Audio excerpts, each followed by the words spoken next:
नमस्कार मित्रों, फिर से स्वागत है आपका अपने YouTube channel Hindi with doctor DK पर। देखिएगा, आज का जो वीडियो है बड़ा ही महत्वपूर्ण है, क्योंकि हिंदी साहित्य का इतिहास जिसका एक भाग जिसमें हम हिंदी साहित्य लेखन की 4 प्रमुख पद्धतियों का वर्णन हम कर चुके हैं। आज की इस क्लास में, आज के इस सेशन में हम प्रमुख रूप से बात करेंगे हिंदी साहित्य के प्रथम इतिहास ग्रंथों पर कि प्रथम इतिहास ग्रंथ किस भाषा में लिखे गए, किसने लिखे, कितने हिंदी के कवि थे, कितने उर्दू के कवि थे, कितने अंग्रेजी के कवि थे और इसमें क्या क्या विशेषताएं थी। इन सभी बातों का एक सामूहिक रूप से उस इतिहास का सारांश लेकर के मैं आपके सामने हाजिर हूं। तो इस सेशन को, इस क्लास को मिस न करें आप। और बड़ी इंपॉर्टेंट चीज़ें, महत्वपूर्ण जो चीज़ें हैं वही आपको बताई जाएगी, जो परीक्षा में यहाँ से 5 इतिहास ग्रंथ जो हैं सबसे पहले उन पर हम चर्चा करेंगे। वहाँ से परीक्षा में 1 या 2 प्रश्न निश्चित रूप से पूछा जा सकता है, चाहे वो कॉलेज लेक्चर की परीक्षा हो, चाहे वो नेट की परीक्षा हो, चाहे वो फर्स्ट ग्रेड की हो, चाहे वो सेकेंड ग्रेड टीचर की हो। उसमें प्रमुख रूप से ये प्रश्न है वो पूछा जाएगा। तो चलिए फटाफट हम चलते हैं अपनी क्लास की ओर। देखिएगा, हिंदी साहित्य के इतिहास लेखन की पद्धतियां जो मैंने आपको बता दी, वर्णानुक्रम, कालानुक्रम, विधेयवादी और वैज्ञानिक पद्धति। इन पद्धतियों में जो वर्णानुक्रम पद्धति है, वर्णानुक्रम वर्ण के अनुक्रम के अनुसार जो सबसे पहले इतिहास ग्रंथ करता थे, इतिहास लेखन करता थे, उनको हम इसमें शामिल करेंगे। और प्रथम इतिहासकार, जो हिंदी साहित्य का इतिहास प्रथम लिखने वाले जो विद्वान थे, उनका नाम था गारसाद तासी। गारसाद तोसी भी कह सकते हैं हम इसको, या तासी भी कह सकते हैं, गारसाद तोसी। प्रमुख रूप से आप बात करेंगे तो इसको फ्रेंच भाषा में लिखा गया, यानी गारसाद तासी है वो प्रमुख रूप से फ्रांसीसी एक व्यक्ति थे जिन्होंने फ्रेंच भाषा में इस इतिहास ग्रंथ को लेखन का प्रयास है वो किया।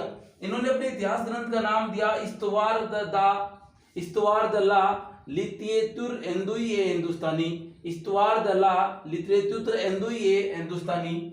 और क्योंकि ये फ्रेंच भाषा में लिखा गया इसलिए इसका नाम भी फ्रेंच भाषा में ही दिया गया। बात करते हैं हम इसके अर्थ की।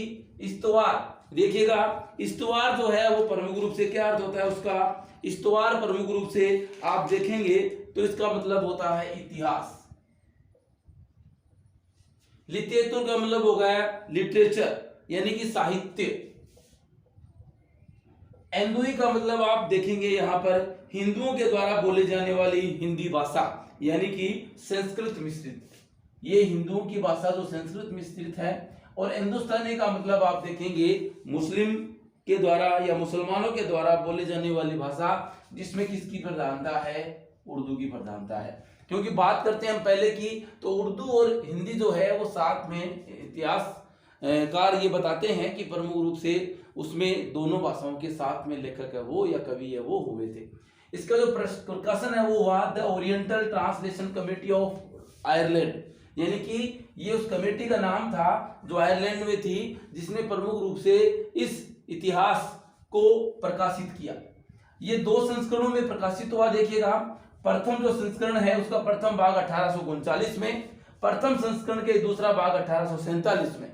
बात करते हैं दूसरे संस्करण की, उसका प्रथम भाग 1870 में, दूसरा भाग भी 1870 में और तीसरा भाग आपका है 1871 में। यानी कि इस प्रकार से समग्र रूप से हम देखें तो इसके 2 संस्करण प्रकाशित हुए और जो 5 भाग हैं, यानी प्रथम संस्करण में 2 भाग और द्वितीय संस्करण में 3 भाग इसमें प्रमुख रूप से प्रकाशित हुए। बात करते हैं, रामचंद्र शुक्ल ने प्रमुख रूप से क्या कहा, इसको केवल वृत्त संग्रह कह करके पुकारा। ये कई बार परीक्षा में पूछा जा चुका है कि जो गारसतासी है उसके इतिहास का प्रमुख रूप से शुक्ल ने क्या कहा या क्या कह करके पुकारा, तो वृत्त संग्रह कह करके पुकारा। इसमें वर्णानुक्रम पद्धति का प्रयोग किया गया, काल विभाजन का कोई प्रयास नहीं किया गया और युगीन प्रवृत्तियों का विवेचन भी नहीं किया गया। प्रमुख रूप से हम देखें तो इसके जो अनुवाद हैं, 3 अनुवाद हमारे सामने प्रमुख रूप से देखे गए हैं। देखिए, इनका जो फ्रेंच अनुवाद किया गया, इसमें टोटल कवि कितने थे, 738 कवि, हिंदी के कवि 72 थे, उर्दू के कवि 666 थे। उर्दू का जो अनुवाद किया गया, यानी कि इस इतिहास ग्रंथ का उर्दू में जो अनुवाद किया गया उसमें 1000 कवियों को शामिल किया गया। 60 हिंदी के कवि थे, 944 उर्दू के कवि थे। हिंदी में जो अनुवाद किया गया 358 टोटल कवि थे, 220 इसके प्रमुख रूप से कौन थे, हिंदी के कवि थे, और 138 किसके थे, उर्दू के कवि थे। इस प्रकार से हम देखें तो इसका जो अनुवाद है वो प्रमुख रूप से 3 भाषाओं में कर दिया गया, फ्रेंच में, उर्दू में और हिंदी में। इसमें अलग अलग कवि है वो शामिल किए गए। चलते हैं हम दूसरे इतिहास ग्रंथ की तरफ। देखिएगा, दूसरा जो इतिहास ग्रंथ लिखा वो एक भारतीय विद्वान ने लिखा, जिनका नाम था शिव सिंह सेंगर। जिनका नाम था शिव सिंह सेंगर, ये एक भारतीय थे और इन्होंने अपने इतिहास ग्रंथ का नाम लिखा शिव सिंह सरोज।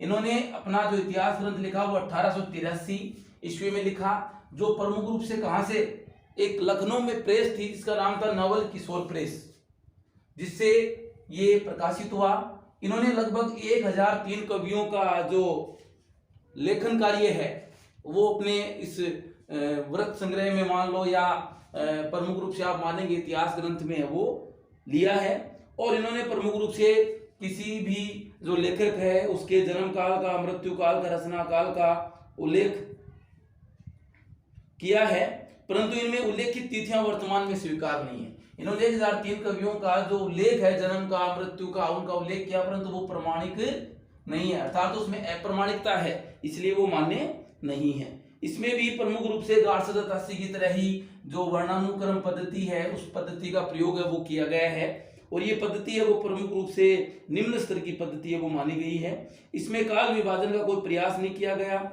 और अनुमान, अपने अनुमान के आधार पे प्रमुख रूप से इन्होंने अपना लेखन कार्य वो कर दिया है। और इसको भी प्रमुख रूप से जो शुक्ल जी हैं वो व्रत संग्रह कह करके बुलाते हैं। अब अपनी बात आती है कौन सी, 3 नंबर पे कौन सा आता है, जॉर्ज अब्राहम ग्रीशन का। इस इतिहास ग्रंथ का नाम है the modern vernacular literature of northern Hindustan. दोबारा देखिएगा, the modern vernacular literature of northern Hindustan, जो प्रमुख रूप से 1888 में तो क्या हुआ, देखिएगा 1888 में ये रचना the Royal Asiatic Society of Bengal के द्वारा प्रकाशित की गई, एक पत्रिका में विशेषांक के रूप में। परंतु 1889 में प्रमुख रूप से इसका प्रकाशन वो कर दिया गया। इसका प्रकाशन प्रमुख रूप से 1889 में किया गया, परंतु ये सामने एक विशेषांक के रूप में 1888 में आई, इसलिए दोनों डेट आप याद रखोगे। यदि इसका प्रकाशन वर्ष आ जाए तो आप 1889 ही बताएंगे। और इसका इतिहास ग्रंथ का नाम मैंने आपको बता दिया है। इसमें प्रमुख रूप से 952 कवियों का संग्रह आपको मिलता है, यानी 952 जो कवि या लेखक थे उनका प्रमुख रूप से आपको इसमें विवेचन वो मिलता है। इन्होंने अपने समस्त काव्य को 4 भागों में विभाजित कर दिया।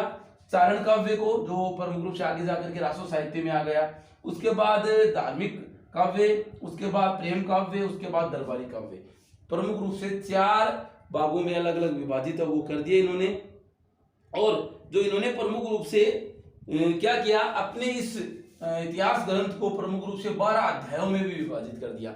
यदि 12 अध्यायों की हम बात करें तो प्रमुख रूप से आप क्या आ जाएगा, चारण काल, 15वीं सदी का काल, उसके बाद आप देखेंगे तीसरा तो हो जाएगा जायसी का प्रेम कविता, ब्रज का कृष्ण संप्रदाय, मुगल दरबार, उसके बाद आपका आ जाएगा तुलसीदास, और उसके बाद आप देखेंगे 7वां तो रीति काव्य, उसके बाद तुलसीदास के प्रवृत्ति कवि, उसके बाद आ जाएंगे आपकी 18वीं शताब्दी, उसके बाद महारानी विक्टोरिया का काल, उसके बाद कंपनी का काल, उसके बाद विविध। इस प्रकार से 12 भागों में इसको विभाजित करेंगे। शुक्ल ने इसको बड़ा व्रत संग्रह कहकर के पुकारा है। आचार्य रामचंद्र शुक्ल जी ने इनको बड़ा व्रत संग्रह कहकर के पुकारे दिया है, क्योंकि इन्होंने प्रमुख रूप से बहुत ही बड़ा 12 अध्यायों में विभाजित करते हुए इसको लिखा है। और आपको बड़ी इंपॉर्टेंट बात मैं बता दूं, इन्होंने हिंदी भाषा को अंग्रेजों के द्वारा आविष्कृत भाषा मानी है, यानी कि इन्होंने जो हिंदी भाषा है उसके बारे में कहा कि ये अंग्रेजों के द्वारा आविष्कृत भाषा है। और एक बड़ी बात और आप याद रखेंगे, अपनी स्क्रीन में आप इसको फिट कर लीजिए कि आपका जो भक्ति काल है उसको सवर्ण काल की उपमा देने वाले जो कवि थे वो प्रमुख रूप से कौन से, जॉर्ज अब्राहम ग्रीशन थे। ये परीक्षा में बार बार प्रश्न पूछा जा चुका है। अब अगले इतिहास ग्रंथ, चौथे इतिहास ग्रंथ की ओर चलते हैं हम। वो प्रमुख रूप से अपना कौन सा है, मिस्र बंधु का। देखिएगा, आपका जो चौथा इम्पोर्टेंट इतिहास ग्रंथ है वो है मिस्र बंधु का।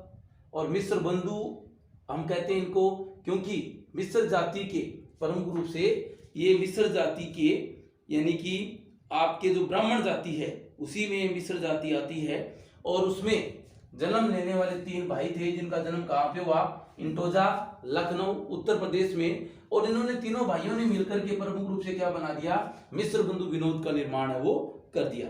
ये प्रमुख रूप से क्या थे, पंडित गणेश बिहारी मिश्र, राजा राव या राव राजा श्याम बिहारी मिश्र, राय बहादुर सुखदेव बिहारी मिश्र। यानी कि प्रमुख रूप से हम माने सुखदेव बिहारी मिश्र, कृष्ण बिहारी मिश्र और आपके गणेश बिहारी मिश्र है वो प्रमुख रूप से ये थे। और इन्होंने तीनों ने मिलकर के अपना इतिहास ग्रंथ है वो लिखा। इसका जो प्रकाशन है वो प्रमुख रूप से 4 भागों में हुआ। 3 जो प्रथम जो भाग है वो 1913 ईस्वी में प्रकाशित हो गए और चौथा जो भाग है वो 1934 ईस्वी में प्रकाशित है वो हुआ था। ये आप है वो प्रमुख रूप से ध्यान है वो रखेंगे।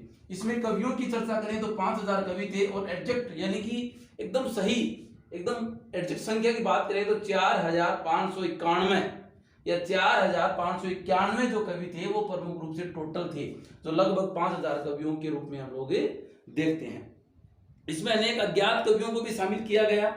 इसकी जो प्रमुख रूप से रचना है या इसका निर्माण है वो नागरिक प्रचारणी सभा, जो हिंदी के लिए काफी अच्छा काम करती रही और करती आएगी आगे, पुरानी सभा है, उसी ने नागरिक प्रचारणी सभा जो काशी है इसकी उसके आधार पे या उसके पास या उसके अस्तित्व में रहते हुए इसकी रचना या इसका प्रकाशन है वो किया गया। प्रमुख रूप से आप देखेंगे तो इसमें इतिवृत्तात्मकता यानी बात को बढ़ा चढ़ा करके है वो कहा गया। इसमें युगीन प्रवृत्तियों का और परिस्थितियों का वो भी विवेचन किया गया। और शुक्ल जी ने प्रमुख रूप से ध्यान रखेंगे आप, शुक्ल जी ने इसको बड़ा भारी व्रत संग्रह कहकर के पुकारा और प्रमुख रूप से मिस्र बंधुओं को क्या कहा कि परिसरणी संकलनकर्ता कहकर के उन्होंने बुलाया है। इन्होंने अपने इतिहास ग्रंथ को प्रमुख रूप से 8 कालों में विभाजित कर दिया। तो पहला काल है उसका आरंभिक काल, दूसरा जो काल है वो आ जाएगा माध्यमिक काल, तीसरा जो काल है वो आ जाएगा आपका अलंकृत काल और चौथा जो काल है वो आ जाएगा परिवर्तन काल और 5वां जो काल आ जाएगा वर्तमान काल। यानी कि 5 काल तो प्रमुख रूप से ये हो गए। और प्रमुख रूप से इसके 2 भाग कर दिए, इसके भी 2 भाग कर दिए। कौन से भाग देखिएगा, जो आपका आरंभिक काल है उसके 2 भाग कर दिए, पूर्वारंभिक काल और उत्तरारंभिक काल। माध्यमिक काल का 2 भाग कर दिए इन्होंने, पूर्व माध्यमिक काल और प्रौढ़ माध्यमिक काल। अलंकृत काल को इन्होंने क्या कहा, पूर्व अलंकृत काल और प्रौढ़ अलंकृत काल है वो कहकर के नाम है वो पुकारा है। यानी कि पूर्व अलंकृत मान लो या उत्तरालंकृत, यानी कि प्रमुख रूप से इन्होंने पूर्व और उत्तर यानी कि पहले का और बाद का। और प्रमुख रूप से बात करें माध्यमिक काल को, दूसरा जो काल है उसको पूर्व माध्यमिक काल और प्रौढ़ माध्यमिक काल की संज्ञा वो देते हैं। इन्होंने 700 ईस्वी से अपने इतिहास ग्रंथ को शुरू किया और हम देखते हैं कि 1926 से इन्होंने अपने जो अंतिम जो काल है वर्तमान काल को शामिल है वो करते हैं। आप बात करेंगे 700 विक्रमी संवत से इन्होंने शुरू किया, ईस्वी सन से नहीं किया है। 700 विक्रमी संवत से इन्होंने अपने इतिहास ग्रंथ, यानी कि विक्रमी संवत और ईस्वी सन में क्या अंतर होता है ये भी देख लीजिएगा। विक्रमी संवत है वो प्रमुख रूप से 57 वर्ष वो क्या चलता है, आगे चलता है। मान के चलो अभी 2023 चल रहा है और हमें 57 प्लस करेंगे तो 2080 है वो आपका क्या आ जाएगा, वो आपका आ जाएगा विक्रमी संवत आ जाएगा। और विक्रमी संवत से 57 माइनस कर देंगे तो आपका ईस्वी सन आ जाएगा। तो इन्होंने प्रमुख रूप से ईस्वी सन की बात है वो की है। ये प्रमुख रूप से क्या था, आपका जो मिस्र बंधु है उनका काल विभाजन है वो प्रमुख रूप से माना जा सकता है। इन्होंने देखिए प्रमुख रूप से इस रचना के अलावा, इस मिस्र बंधु विनोद के अलावा एक रचना और भी लिखी जिसका नाम था प्रमुख रूप से क्या था, उसका नाम था हिंदी नवरत्न, जो 1910 ईस्वी में लिखी, जिसमें हिंदी के 9 कवियों को शामिल किया गया। हिंदी नवरत्न का मतलब 9 कवि शामिल किए गए। कौन कौन थे देखिए, कबीरदास, सूरदास, तुलसीदास। इसके अलावा हम बात करेंगे रीतिकाल कवियों की, तो रीतिकाल कवियों में प्रमुख रूप से बिहारी थे, देव थे, इसके अलावा चंद्रवरदाई को इन्होंने शामिल किया, भारतेंदु हरिश्चंद्र को इन्होंने शामिल किया, इसके बाद इन्होंने केशवदास को शामिल किया और त्रिपाठी जी को, यानी कि प्रमुख रूप से आपके त्रिपाठी बंधु जो भूषण और मतिराम एक साथ, उनको शामिल करके 9 कवियों का एक संग्रह बना दिया, या 9 कवियों के रूप में एक रचना की, जिसको हम कहेंगे हिंदी नवरत्न। अब उसके बाद जो आपका पांचवा और सच्चे अर्थों में जो इतिहास ग्रंथ है वो है आचार्य रामचंद्र शुक्ल का हिंदी साहित्य का इतिहास, जो 1929 ईस्वी में अपने अस्तित्व में आया। और इन्होंने अपने संपूर्ण हिंदी साहित्य के इतिहास को 4 भागों में विभाजित कर दिया, दोहरा नामकरण किया। यदि बात करते हैं वो आदिकाल की, तो आदिकाल को उन्होंने नाम दिया वीरगाथा काल, जिसकी समय सीमा मानी 1050 विक्रमी संवत से 1375 विक्रमी संवत। बात करते हैं हम दूसरे काल की, भक्ति काल, उसको उन्होंने नाम दिया पूर्व मध्य काल, उसकी समय सीमा उन्होंने बताई 1375 विक्रमी संवत से 1700 विक्रमी संवत। बात करते हैं रीति काल या उत्तर मध्य काल, इसकी समय सीमा उन्होंने बताई 1700 से 1900 विक्रमी संवत। बात करते हैं आधुनिक काल या गद्य काल की, इसकी समय इन्होंने बताई 1900 विक्रमी संवत से अब तक। प्रमुख रूप से 4 कालखंडों में इन्होंने अपने संपूर्ण हिंदी साहित्य के इतिहास को विभाजन करने का प्रयास किया, और सर्व मान्यता के अनुसार सभी लोग इस विभाजन को स्वीकार है वो करते हैं। हालांकि प्रथम जो 4 इतिहास ग्रंथ लिखे उनकी सहायता शुक्ल जी ने ली होगी, परंतु इनका जो इतिहास ग्रंथ वो अपने आप में संपूर्ण है, अपने आप में परिपक्व है, जिसकी हम प्रमुख रूप से आगे के क्लासों में चर्चा है वो करेंगे। यदि बात करें हम इनकी वीरगाथा काल की, तो वीरगाथा जो काल है, उन्होंने जो वीरता युक्त जो रचनाएं थी, रासो साहित्य की जो रचनाएं थी, जिनमें प्रमुख रूप से पृथ्वीराज रासो, बिसलदेव रासो, परमाल रासो, हमीर रासो, ये जो रचनाएं हैं, इसके आधार पर इन्होंने इसका नाम है वो वीरगाथा काल है वो दे दिया। इसके अलावा भी कुछ रचनाएं हैं, जैसे कीर्तिलता, कीर्ति पताका, पदावली, जो प्रमुख रूप से आप विद्यापति की मानोगे, उसके अकॉर्डिंग हम देखेंगे तो प्रमुख रूप से आपको ये वीरगाथा काल है वो प्रमुख रूप से आदिकाल है वो नजर आएगा। इसके अलावा भी कुछ इतिहास ग्रंथ हैं, जैसे प्रमुख रूप से 1965 ईस्वी में हिंदी साहित्य का जो प्रमुख रूप से हिंदी साहित्य का वैज्ञानिक इतिहास जो गणपति चंद्र गुप्त ने लिखा। इसके अलावा डॉक्टर राम शंकर शुक्ल रसाल हिंदी साहित्य का इतिहास 1931 में लिखा। हिंदी साहित्य का आलोचनात्मक इतिहास 1938 ईस्वी में डॉक्टर राम कुमार वर्मा ने लिखा। और प्रमुख रूप से बात करते हैं हम आगे के इतिहास ग्रंथों की, तो कुछ इतिहास ग्रंथ और हैं, जैसे हजारी प्रसाद द्विवेदी है, उन्होंने प्रमुख रूप से 1940 में हिंदी साहित्य की भूमिका लिखी, 1952 में हिंदी साहित्य का आदिकाल लिखा, 1952 में ही हिंदी साहित्य का उद्भव व विकास लिखा। गणपति चंद्र गुप्त की हम चर्चा कर चुके हैं, जिन्होंने वैज्ञानिक इतिहास 1965 ईस्वी में लिखा। इसी प्रकार कई इतिहास ग्रंथ और भी लिखे गए, परंतु डॉक्टर नगेंद्र का जो इतिहास है वो भी प्रमुख रूप से अपने आप में महत्व रखता है। उस इतिहास ग्रंथ का नाम हिंदी साहित्य का इतिहास ही दिया, जो 1973 ईस्वी में लिखा गया, और जो प्रमुख रूप से आदिकाल, भक्तिकाल, रीतिकाल, आधुनिक काल के अलावा आधुनिक काल पर ज्यादा जो विशेष जोर देता है। आधुनिक काल हम डॉक्टर हरदयाल के साथ जो आपके डॉक्टर नगेंद्र है उन्होंने मिलकर के लिखा, उसी को हम सारगर्भित अध्ययन है वो आगे की कक्षाओं में करेंगे। मैंने आपको 5 बड़े जो इतिहास ग्रंथ हैं जिन्होंने किस रूप में किस ग्रंथ को लिखा, कब लिखा, कहाँ से प्रकाशित हुआ, सारी रचनाओं का एक सम्यक चित्रण आपके सामने रखा। इसके अलावा आगे की कक्षाओं में हम प्रमुख रूप से आदिकाल से प्रारंभ होकर के आधुनिक काल तक पहुंचेंगे, एक अच्छी विकास यात्रा करेंगे। तो आप लोगों का साथ मैं चाहता हूं कि आप लोगों का साथ मेरे साथ बना रहे। यदि आप लोगों का साथ रहेगा, निश्चित रूप से हम हिंदी साहित्य के इतिहास को कवर करेंगे, जो सभी बड़ी परीक्षाओं में अपना महत्व रखता है। तो इसी मेरे वक्तव्य के साथ मैं आज की कक्षा का समापन करता हूं। मिलते हैं नेक्स्ट कक्षा में, तब तक के लिए राम राम जी।